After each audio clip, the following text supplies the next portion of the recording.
ได้ในตัว2 ชิ้นไอ้เหี้ยพอมันจะมาก็มาไอ้สัส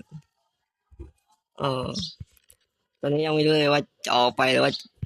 จะแคมป์มาให้มันถึงเวลาดีอ่ะโอ้โหแม่งเอ้ยเพราะว่าเราไปเลยดีกว่าเราค่อยอ้อมๆไปมาดูกันว่าเราจะรอดไหม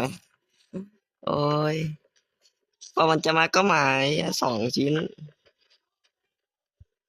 เซฟนี้เซฟโกดังเนี่ยอ๋อเดี๋ยวเราอ้อมขอบๆไปไม่แบบที่แรกผมไม่คิดว่าจะมาอัดคลิปเลยไม่มีคลิปตอนเปิดอะตอนเปิดเซฟคนละเปล่าวะ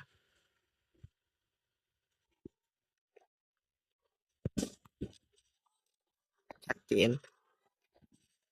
ตายของแดงจะแจกแล้ว